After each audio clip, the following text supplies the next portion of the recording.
Hello, I'm Cynthia Ng. This is AWANI Review. On this episode, we will be taking a closer look on the concept of earned wage access.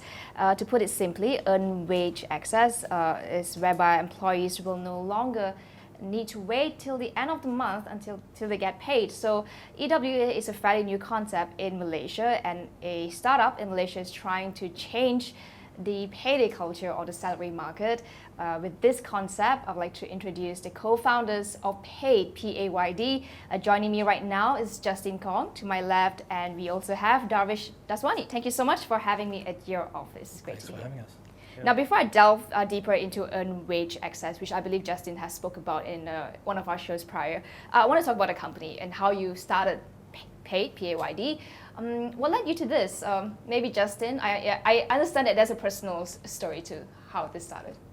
Yeah, so earlier in my career when I was a fresh graduate, I experienced kind of living paycheck to paycheck, managing finances, managing taxes, bills, all of that type of thing. Obviously, as a fresh grad, you don't earn very much money, so I experienced actually running out of money before payday.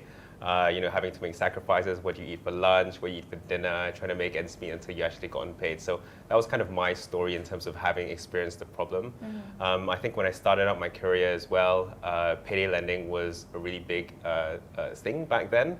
It was solving a similar problem when people ran out of money before payday, but in a very different manner where interest rates were very high. Right. A lot of people were driven to bankruptcy because of that. So I understood the problem there, and earned wage access is just another way of solving that problem in a much more ethical manner. All right. Darvesh, how did you come into the picture? So my story is slightly separate to Justin's. We were lucky enough to meet at an incubator in Singapore about just a year and a half ago. But prior to that, I actually lived in Africa for about 6.5 years of my life. And growing up, one of the key things that I saw is that individuals who actually need access to credit are the ones who don't get it, who get the most expensive access to credit. And I think, I figured there must be a better way. So about 3 years ago, I heard of the concept of earned wage access, and I fell in love with it because what it is really transferring the risk from an employee to the employer, basically making sure that the employer pays us back rather than the employee having to do so. And by that, we could cut significantly into the the interest rates and the cost of funding somebody or financing somebody in a short term, and that was the reason I wanted to get involved. Let's talk about how earned wage access work on the Paid platform. A member signs on to it, and what's next then? So we actually are a B2B2C model. So we work with the employer to then work with their employees. So we mainly target, Malaysia is our home market, so we mainly target Malaysian employers. So once we sign up with the HR team, what we do is we then give access to paid and earned wage access to their employees. The key thing to earned wage access is the employee during the month has to earn their money before they can take it out. So as an example, if somebody earns, say, 3,000 ringgit a month, they earn 100 ringgit a day. We give them access to up to 50% of that once they've earned it. So on day one, if they've earned 100 ringgit, they can access up to 50 ringgit. And that's how it works. Over time, during the month, they can accumulate that money. So on day 10, they've earned 1,000 ringgit and they can get access to 500 ringgit. Obviously, the way this works is they can take out that money during the month, but then it's paid back via their paycheck at the end of the month. And that's how earned wage access works, and that's why we work with the employer first. And I imagine the people that you're targeting are people who probably are struggling to pay their bills at the end of the month, living paycheck to paycheck. Can you talk a bit about that, and why do you see that this solution could solve some of the issues they're having? Yeah, so mainly our targets are probably the B40 and half the M40 is how we see it, right? So bottom 60% of earners in Malaysia. I think almost half the Malaysian population live paycheck to paycheck. So they struggle to make ends meet, and this is kind of the problem that we're solving. You don't really have many options when that happens. Typically you go to family and friends. A lot of the time people actually end up going to money lenders, whether it's legal or illegal. The costs are really high. So with our solution, you can actually access that money without actually going into debt at all. So it's just accessing money which you've already earned. And people use it for, basic necessities like food and petrol. Some use it to support family members. Other people use it to pay their loans on time. So it's a variety of reasons where people may need money. And how soon can they get the money when they submit an application to access their salary? So everything's within our app. Once they register, they can see how much money they can take out. They just take out, they just make the request, and typically you'll get it within minutes. All right. I definitely see the value for employees, but what's the benefit to employers to allow employees to access their cash as they earn it? So there's quite a few actually. I think we've seen with the Great Resignation, as we call it, that there's a lot of employees leaving their companies at the moment. One of the key things that earned wage access helps with is employee retention. A large part of that is because when we're targeting the low wage income earners in terms of helping them, the difference between earning 1,500 and 1,600 ringgit a month is quite big for them, and that's that's a big reason to leave your company. However, getting access to your funds or to your money whenever you want to, that for them, that freedom and flexibility that they don't get anywhere else is worth more than the money of the extra money that they get from moving. So one of the big things that we see is retention. The other thing is, in a world where you can get your money, you can get food whenever you want, you can travel wherever you want as quickly as you can, at the click of a button and get a car. An on-demand generation is what we've turned into. And so in terms of attracting the new generation of employees, what they're really looking at is, instant gratification at times, right? So getting access to your money whenever you need it, getting access to your financial flexibility for your own wages, that's something that increases the younger generation basically to coming to some of these companies. So the two main reasons people tend to use us is current employee retention and then attracting the younger generation of employees. Okay, well that's interesting you brought out on-demand culture that we have now, because I look at earned wage access and I see this as a platform to solve some of the financial problems that people are having, financial management and access to cash, especially to pay for necessities.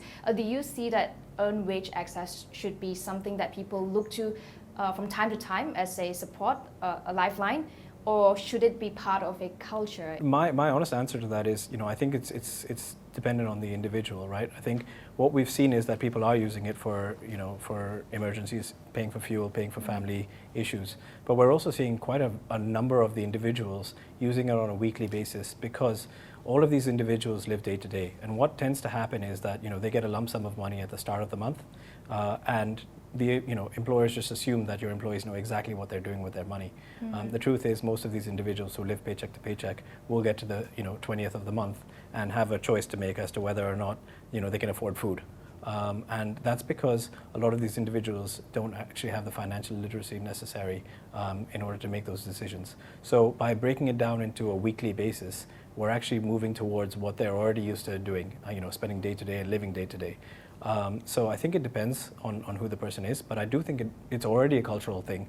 Earned wage access is just fitting into that. It's not the other way around. We're not creating a culture. We're just building something for the existing users. Is it difficult to get buy-in from employers? Because I see this concept and I see how it can solve some of the inefficiencies within the human resources department. And how can they incorporate this into their existing operations? So I think when we kind of started this almost a year ago in Malaysia, when we started speaking to employers, a lot of the questions was like, what is it? It's a lot about the education on earned wage access as well. I think as a result of the pandemic, the employers as well really started to understand financial well-being and the role that they could play in their employees' lives. It's no more that my employee is absolutely fine, they've got no issues. They kind of see it coming a bit more, either through their employees or of what they see in the press. So it could be things like right now inflation's going up. Probably about a year ago, people were struggling to make ends meet as household income was falling. Sometimes it's not their own employee, but someone else within the household who needs their support. So I think all these factors increased awareness of how employers view and financial well-being of their own employees. I think as well, with improvements in technology that we've seen, like improvements in the banking system over the last few years, we can actually provide the service to the employees in a very efficient manner. Probably 5-10 years ago, if you wanted us to have an app, someone requested money from the app, you're not going to get it instantly, right? Whereas now we can actually facilitate that process. You started a company, both of you started a company right in the middle of the pandemic, and 2020, I believe. Yeah. Has the pandemic been negative or positive to your company?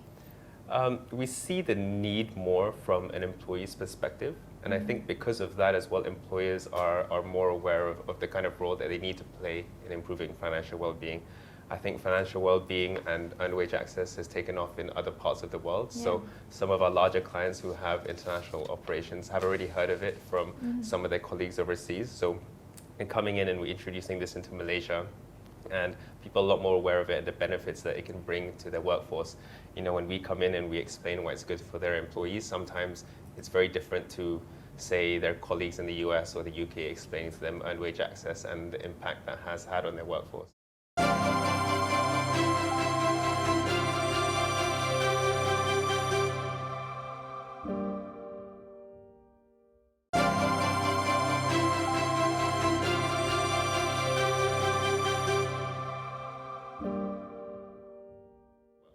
You know, globally, some of the large employers, such as in the US, like Walmart and McDonald's, I think Uber have also adopted earned wage access. Do you think it has caught on in Asia or Southeast Asia? And what else do you think is needed to push this out? Yeah, it's definitely caught on in Southeast Asia. I think there's a number of large names using it across different countries. You know, earned wage access has taken off in Indonesia, obviously Malaysia, Thailand, India, Pakistan. So it's now coming here. I think what else is needed, you know, the key thing that's been lacking is most of the time, and this is in any country, right? Employers have never really been part of that financial well-being or financial literacy piece because they've never had to be. You know, we've always talked about help your employees, give them insurance, help your employees, give them, you know, gym access. But things like mental health and financial health are things that are finally becoming part of the workplace. You know, employees are stressed at work. Employees are using, you know, their time at work to look for financing. You know, the average individual takes about 3 hours every time they need to find financing, and that's coming out of their work time. So I think employers now need to start understanding that their responsibility is there to take care of their employees outside of just giving them a paycheck. Who are you targeting? Who's your target audience for this? I think it's, you know, for us, it's anyone who employs the B40, right? And you know, we've been lucky enough to sign on some of the larger clients in Malaysia so far. But you know, from an SME perspective, all the way up to the enterprise value clients, you know, anyone who's within retail, F&B, manufacturing, construction, healthcare. You know, there's a number of industries that can use this. So there's quite a large target. You know, GLCs, etc.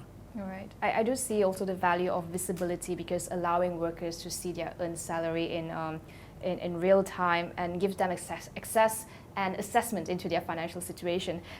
Do you see that this can help people make more responsible financial decisions with the use of EWA platforms? Yeah, I think one is there is like the need for it, right? There are many reasons why people may need money before the end of the month or that they run out if they're living paycheck to paycheck. You know, one example of how people can actually use it responsibly to their own benefit is what is you actually avoid having to go somewhere else will actually cost you more money. And most importantly, if you don't repay that money, there is typically a stick, right? It could affect your credit rating. Yep. It's very expensive and it's sometimes a hold which is very difficult to get out of. Another example is making loan repayments on time. So previously, before you had access to your earned wages, you just not pay your loan, car loan, housing loan, whatever it may be. You'd wait till the end of the month and pay that. By then, you'd have late interest payments, you'd have late fees, and it will also affect your credit. And how much does your company charge per transaction, or is it a subscription model? Who pays? No, it's a pay-as-you-go model. Okay. And you know, I think we charge somewhere around 10 ringgit per transaction at the most. Okay. All right. Okay. So can you just talk about some of their enterprise clients and who they are and what industries are they in? In terms of industries, we have quite a variety. So we've got F&B, retail, healthcare, we've got call centers, hospitality. So quite a variety of them.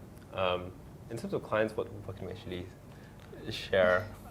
We've got those ranging between, I think some of the smallest clients we have a few hundred employees.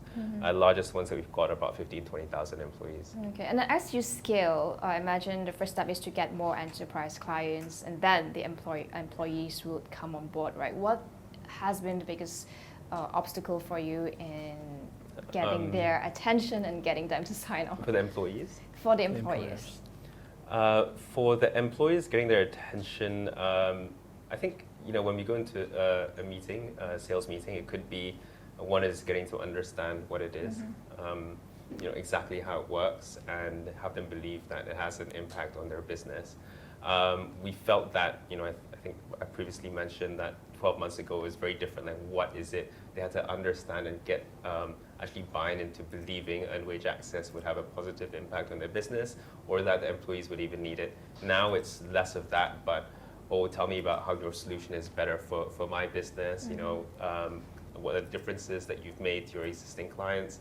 So, and they also know that some of the competitors are already offering it. So it's a very different kind of process, which means that the sales cycle is a lot shorter. Decisions get made a lot faster, but getting the employer to sign up is very different to kind of explaining it to an employee base as well. The altruistic values, I definitely see it. But I mean, companies, they look at bottom line at the end of the day. How much savings can it help them? Can an EWA platform help in their savings, in their payrolls and cash management? Absolutely. I mean, I think, it's funny, right? We always talk about revenue versus cost, and people are supposed to care about both things. But, overwhelmingly, 99% of people care about revenue more than they care about cost. And it's just an unfortunate thing, but that's just the way the world works. We are a cost saver, and I think when you look at it from that perspective, the question is, how do we manage to do that? And it's because we focus on retention, right? This tool helps with retention. Okay. In terms of replacing an employee, it's not just about finding new employees, it's about the lost time that you have with that employee once they leave. It's about, training the new person to come on board. It's about, setting the culture, etc. The average cost of hiring a new employee is something, it depends on what you read, but it's somewhere between 5 and 20,000 ringgit per employee. There are certain companies that have 5 to 10% attrition. You take a 10,000 person company with a 10% attrition yearly, that's 1,000 people, 5,000 ringgit on average per. That's a significant saving if you can even save 20 or 30% of that staff from leaving. So we are very much a cost saver. I think it just needs an understanding from people's perspective that because of things like the Great Resignation, because people are leaving all the time, it's not just shall we go out and hire more people, and that's what's predominantly been the mantra. Like, let's go out and find more people. But when you ask every one of our clients, what have you done to stop these people from leaving? The answer is usually nothing, because we don't know what we can do. This is exactly where earned wage access fits in. It's free for an employer to use. So if I turn around to somebody and I said I could save you 500,000 ringgit a year for nothing but just implementing this, and it takes a couple of hours a month at most, what would you say? It becomes a much more compelling argument. Right. Yeah, definitely. I want to go back to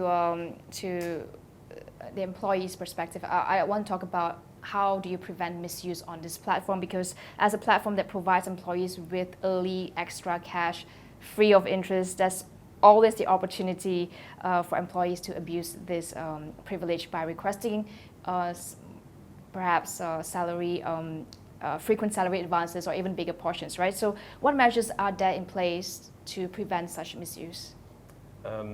There are a few things really. So one is you can only take out up to 50% of what you've earned so far. So there is a limit, which means that it may not solve every single person's problem. They need 10, 20,000 ringgit for whatever reason. It won't solve that problem, but it solves 99% of the problems that people actually face on a monthly basis. The other part of it is we typically limit the number of withdrawals that someone can take out during a given month. So that they would use it responsibly, right? We wouldn't want someone to take out money every single day, as an example, because there is a question on how good that actually is for their financial well-being and financial management. So these are the main two things that we actually use as control measures to make sure that someone doesn't abuse it. But most importantly, we've actually seen all our data on how much people have actually taken out, and they don't actually take out 50% of the salary, which they could. On average, it's about 20%. And when we kind of ask, you pay a flat fee, why do you not take out, as much as you possibly can? And we find out that inherently they've actually used this quite responsibly. So they say they take out what they need, and they don't want to take out too much, because it means that they don't have enough money at the end of the month when they get their paycheck to fulfill all the other financial obligations that they would have to face on a month-to-month basis. Okay. Well, financial well-being and financial literacy is a very pertinent topic, especially in Malaysia. When you look at our household debt, it is the highest in Southeast Asia. and more than half of Malaysians, or almost half of Malaysians, are living paycheck to paycheck. Talk to us about the potential of paid, and just to help people to escape that vicious debt of being in debt and living paycheck to paycheck. Most people ask us, why did you start with earned wage access, right? It's a product that neither the employee nor the employer has known about before we got into the market. The truth is, you can't tell somebody to be financially literate and financially better off without giving them a solution to be financially less stressed. So that was the first thing we wanted to tackle, right? How can we get these individuals to feel like they're in control of their own finances? Now that we've given them access to earned wage access, the next thing is financial literacy in our minds. And one of the things we've done is we've partnered with another company, the biggest financial literacy provider in Malaysia, to start providing financial literacy on our platform. So that's going to be out in the next sort of 6 weeks to 2 months. And the idea there is to give every individual on our platform an understanding of what their current financial health is and tools to help build on that, and methods to do that. Beyond that, we're looking at things like savings on the platform, allowing individuals to save money elsewhere. The thing that a lot of individuals have told us so far, and what we find really striking is, they all want to save money. They all want to try and be better off. But the truth is, as soon as the money comes into their account, they're budgeting for what they have to spend on. Yeah. So we're trying to give them a separate means to be able to have a savings account, basically, without actually having to open one, where they can put money aside for specific reasons, whether that be their kids' education or something like that. So that's the way we're going. We're really trying to get them, help in a way that they can actually appreciate it. But before we've done any of that, we really just wanted to make sure that we put them in a position that they don't have to think, that 3 hours that they spend, they don't have to spend that time looking for funding or going to illegal means to do so. Right.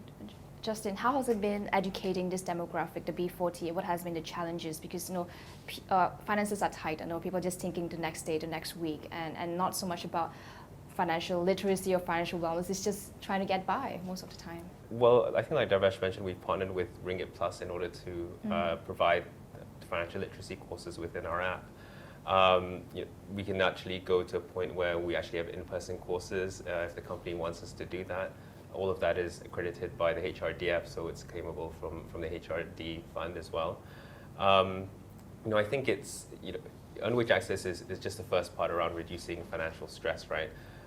We want to get them really to the path of financial freedom, so much more financially literate, understanding things about insurance, how that has an impact on your life, actually giving responsible lending, whether it's asset-backed loans or with good interest rates, because actually the credit risk is mitigated, or even teaching them about investments. But you don't kind of go living paycheck to paycheck to understanding what insurance you need to buy or why it's important for you, right? So we see financial literacy as quite an important piece before you get there. So yeah, we see it reducing financial stress, improving financial literacy, increasing financial stability through a savings product, and then more towards financial freedom and financial inclusion. All right. I do wonder what's driving this passion, both of you, in earned wage access and just trying to help improve financial management for especially those who are struggling. What's your story, Justin? What's driving you, and what do you hope to achieve with paid? For me, like I'm Malaysian, right? So Malaysia is my home. I've always kind of known that this problem existed. It's not something that just happened during the pandemic, although things got worse during that time and there was more awareness. So it's kind of a good time to start an earned wage access business, but really trying to solve the problem for vast majority of the Malaysian population, putting them in a better position after coming onto our app than they were before. Really looking at the financial inclusion piece of it, giving them access to all these financial products which they previously didn't have access to before, or like Darvesh touched on previously, the more well off you are, typically the cheaper it is for your financial services, and the worse off you are, typically it's more expensive. So it's just level that playing field as well. It's a very good point. Darvesh, what about you? He stole all the good points there. No, in all honesty, for me, it goes back to what I said. I lived in Nigeria for quite a while, and the key thing that came across is always that, people who need it the most don't get access to it, and finding something that can actually make a difference was pretty key. What keeps us going and what keeps us motivated is the fact that about 65% of Southeast Asia is underbanked. We don't see earned wage access as what we do. We see it as one of the tools that we can help. We're a financial well-being platform. Bringing things to these individuals who are underserved in terms of insurance, underserved in terms of savings, underserved in terms of, products that actually fit their needs. If you live day to day, you shouldn't have to pay for insurance for the next 3 years in order to get a good product. You should be able to, pay for it as you can afford it. And so there's a need out there for individuals, and they're not being spoken for. So that's what drives us, right? It's giving them an opportunity when no one else will. And I think when you ask about the employer and why they should care, I think if not us and if not them, then who? That's the question. So thank you so much, Darvesh, and also Justin, for spending some time to talk to me about earned wage access and Thank the you wonderful for things that having you're doing. Thanks Best of luck for with having that. us.